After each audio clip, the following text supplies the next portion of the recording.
हरे कृष्णा। अध्याय दूसरा, श्लोक नंबर 12। न त्व एवहं जतुनासं न त्वं नेमि जनाधिपः न चैव न भविष्यामः सर्वे वयम अतः परम। इसका अर्थ, ऐसा कभी नहीं हुआ कि मैं न रहा हूँ या तुम न रहे हो, अथवा ये समस्त राजा न रहे हो, और न ऐसा है कि भविष्य में हम लोग नहीं रहेंगे। तात्पर्य, वेदों में, कंठोपनिषद में और श्वेताश्वर उपनिषद में भी कहा गया है कि जो श्री भगवान असंख्य जीवों के कर्म तथा कर्म फल के अनुसार उनकी अपनी अपनी परिस्थितियों में पालक है, वही भगवान अंश रूप में हर जीव के हृदय में वास कर रहे हैं। केवल साधु पुरुष जो एक ही ईश्वर को भीतर बाहर देख सकते हैं, पूर्ण और शाश्वत शांति प्राप्त कर पाते हैं। नित्यो नित्यानां चेतनश्चेतनानां एको बहुनां यो विदधाति कमान् तम आत्मस्थं ये नुपश्यन्ति धीरस्तेषां शान्तिः शाश्वती नेतरेशम्। ये था कंठोपनिषद 2.2.13।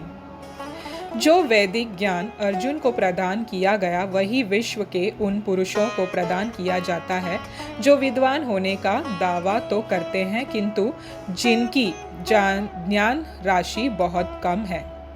भगवान यह स्पष्ट करते हैं कि वे स्वयं अर्जुन तथा युद्ध भूमि में एकत्र सारे राजा शाश्वत प्राणी हैं और इन जीवों की बद्ध तथा मुक्त अवस्थाओं में भगवान ही एकमात्र उनके पालक हैं।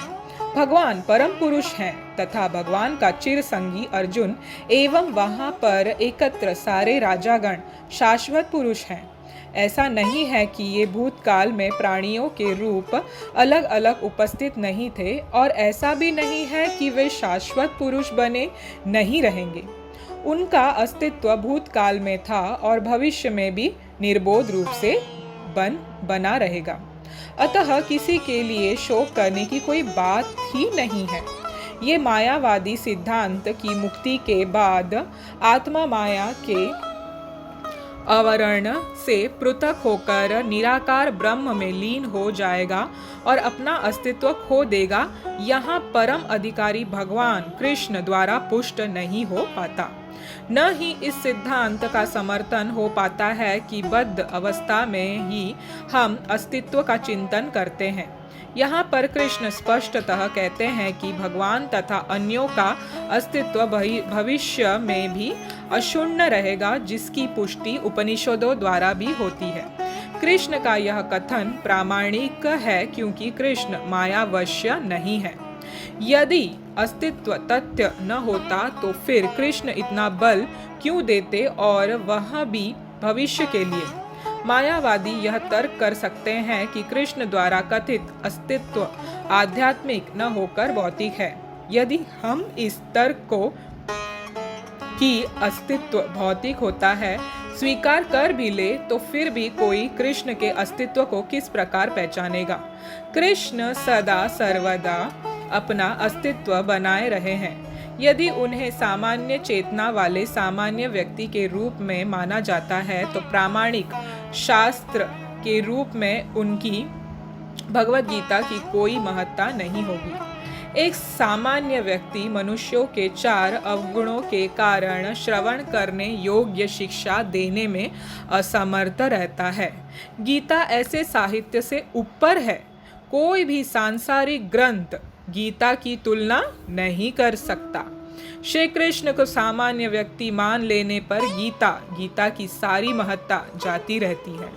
मायावादियों का तर्क है कि इस श्लोक में वर्णित द्वैत लौकिक है और शरीर के लिए प्रयुक्त हुआ है, किंतु इसके पहले वाले श्लोक में ऐसा देहात्म बुद्धि की निंदा की गई है। एक बार जीवों की देहात्म बुद्धि की निंदा करने के बाद यह कैसे संभव है कि कृष्ण पुनः शरीर पर उसी व्यक्तित्व को दोहराते। अतः यह अस्तित्व आध्यात्मिक आधार पर स्थापित है और इसकी पुष्टि रामानुजाचार्य तथा अन्य आचार्यों ने भी की है। गीता में कई स्थलों पर इसका उल्लेख है कि यह आध्यात्मिक अस्तित्व केवल भगवत भक्तों द्वारा ज्ञेय है। जो लोग भगवान कृष्ण का विरोध करते हैं उनकी इस महान साहित्य तक पहुंच नहीं हो पाती। अभक्तों द्वारा गीता के उपदेशों को समझने का प्रयास मधुमक्खी द्वारा मधु पात्र चाटने के जैसे है। पात्र को खोले बिना मधु को नहीं चखा जा सकता। इसी प्रकार भगवत गीता के रहस्यवाद को केवल भक्त ही समझ सकते हैं, अन्य कोई नहीं, जैसा कि इसके 4th अध्याय में कहा गया है। न ही गीता का स्पर्श ऐसे लोग कर पाते हैं जो भगवान के अस्तित्व का ही विरोध करते हैं। अतः मायावादियों द्वारा गीता की व्याख्या मानो समग्र सत्य का सरासर भ्रामक निरूपण है। भगवान चैतन्य ने मायावादियों द्वारा की गई गीता की व्याख्याओं को पढ़ने का निषेध किया है और चेतावनी दी है कि जो कोई भी ऐसे मायावादी दर्शन को ग्रहण करता है वह गीता के वास्तविक रहस्य को समझ पाने में असमर्थ रहता है।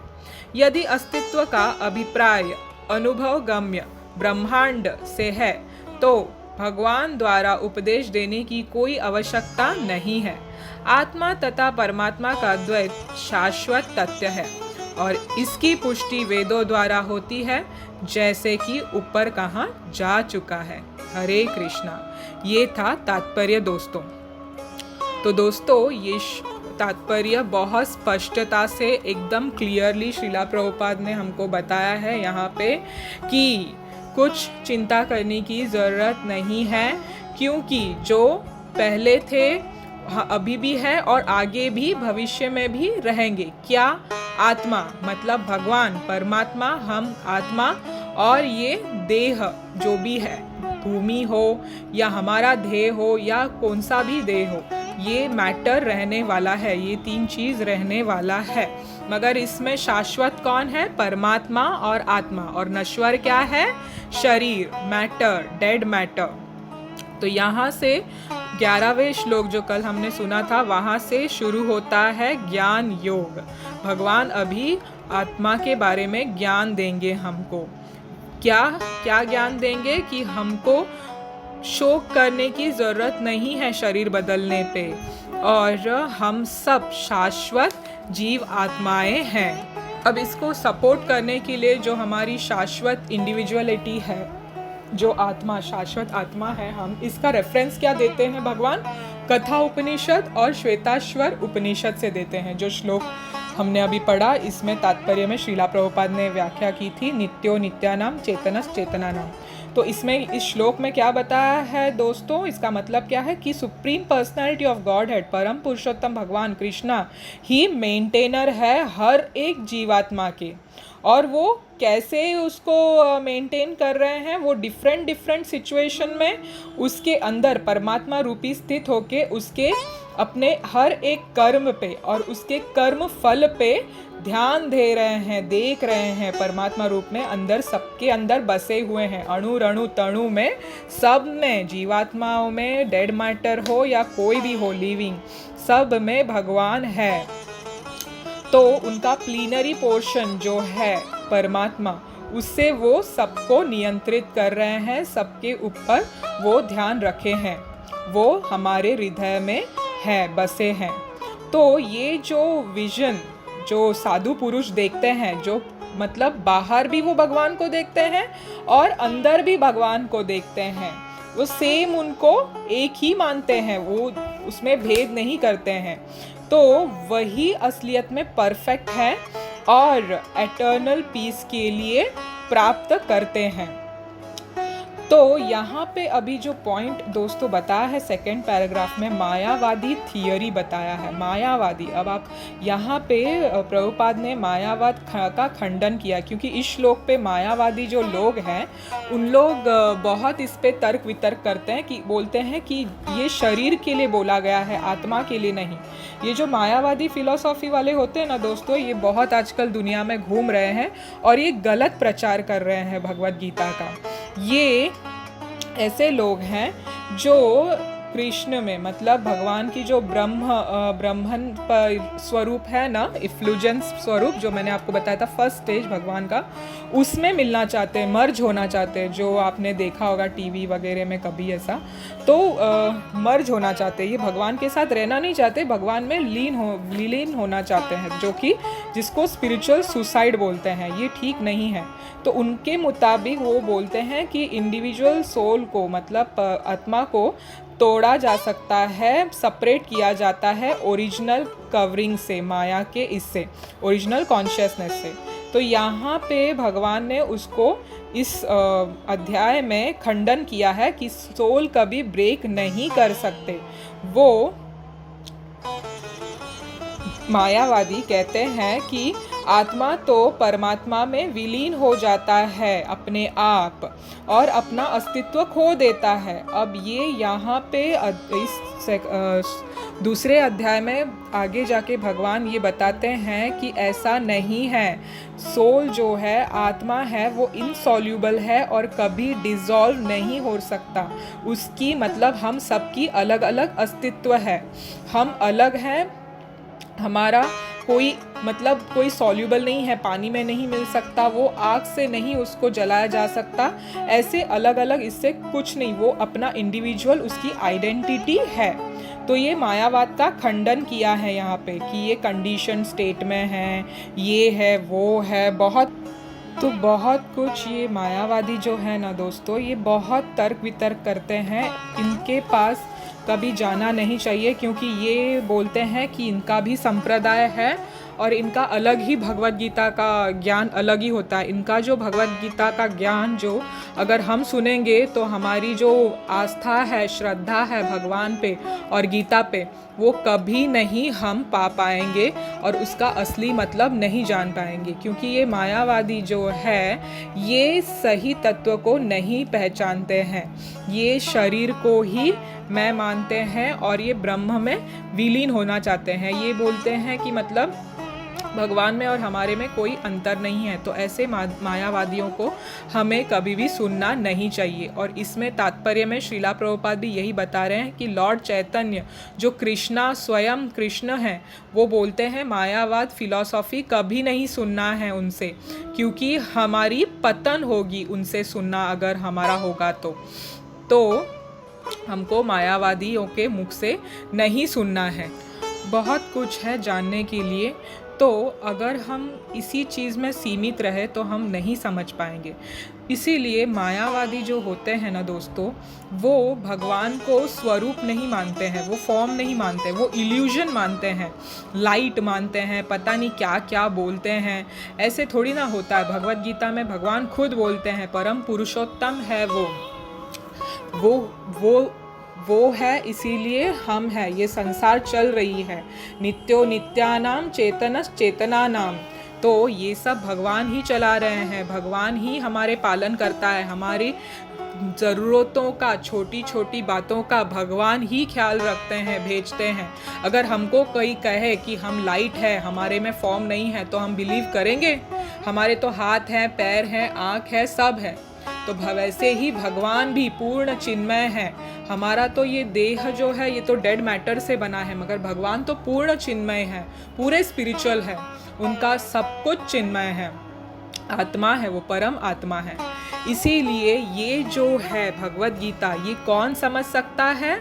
भगवान का भक्त ही समझ सकता है और कोई नहीं समझ सकता। और कौन वो समझ नहीं सकता? जो भगवान से एनवियस है, जलस फील करता है, द्वेष करता है, जो भगवान के अस्तित्व पे बिलीव नहीं करता है, उसको ये गीता नहीं समझ में आती है। अगर उसको समझना है तो सबसे पहले उसको स्वीकार करना होगा कि श्री कृष्ण भगवान ही परम पुरुषोत्तम भगवान है और हम उनके नित्य सेवक हैं। तो तभी ही हम समझ पाएंगे इन सब तथ्यों को। तो ये था भगवद गीता का सेकंड चैप्टर का 12th श्लोक दोस्तों, है ना। तो इससे ये मायावादी पहले बार आपने सुना होगा, ये चीज़ कवर की है श्रीला प्रभुपाद ने तात्पर्य में बहुत अच्छे तरीके से, और ये बताया है कि भगवान ही सबके पालनहर्ता है और जो आत्मा पहले था वो अभी भी है और आगे भी रहेगा। जो नहीं रहेगा वो क्या है? शरीर। तो इसमें चिंता करने की कोई ज़रूरत ही नहीं है। हरे कृष्ण कृष्ण कृष्ण हरे हरे, हरे राम राम राम हरे हरे। श्रीला प्रभुपाद की जय।